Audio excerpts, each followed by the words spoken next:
Hello বন্ধুরা, আসসালামু আলাইকুম। আজকে সকালটা শুরু হয়েছে মিষ্টি এক সুবাসে, কামিনী ফুলের সুঘ্রাণে। গাছে সুন্দর কিছু কামিনী ফুল ফুটেছে। তাই আপনাদের সাথে শেয়ার করতেছি। আর মেয়ে বায়না ধরছে ওখান থেকে একটা নিয়ে দেওয়ার জন্য।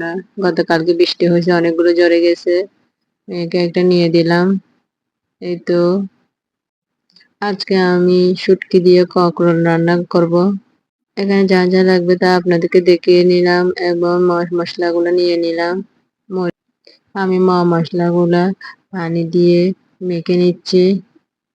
এভাবে মাখলে কি একটা সুবিধা, তেল দেওয়ার সময় মশলাটা আর পুড়ে যায় না, তাড়াহুড়োও করতে হয় না মশলাটা লেগে যাবে বলে। আসলে শুটকি দিয়ে কাঁকড়া রান্না করলে অনেক স্বাদ। এর স্বাদ আসলে অনেক মজা লাগে। এটা আসলে বেশিরভাগ চিটাগাং এর মানুষরাই রান্না করে মনে হয়। তবে কি আমরা সবাই কাঁকরোল খাই। কাঁকরোল একটা অত্যন্ত অত্যন্ত স্বাস্থ্যকর একটা খাবার। এটা আমাদের শরীরের জন্য অত্যন্ত উপকারী একটা সবজি এবং পুষ্টিকর খাদ্য।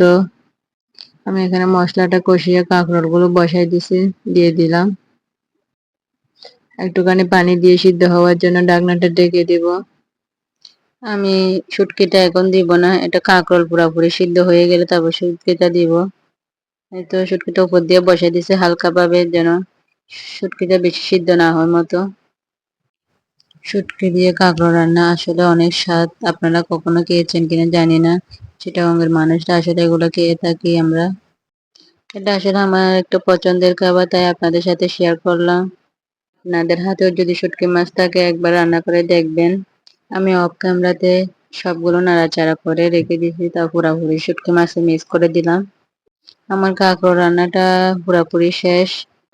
আসলে আমাদের দুপুরের খাবার ছিল। রাতে হচ্ছে যে মেয়ে হচ্ছে বায়না ধরছে যে বিরিয়ানি খাবে, তাই ওর জন্য ঝটপট বিরিয়ানি রান্না করে ফেলছি রেডি মশলা দিয়ে। অনেক তাড়াহুড়ো ছিল তাই ভিডিও করতে পারি নাই।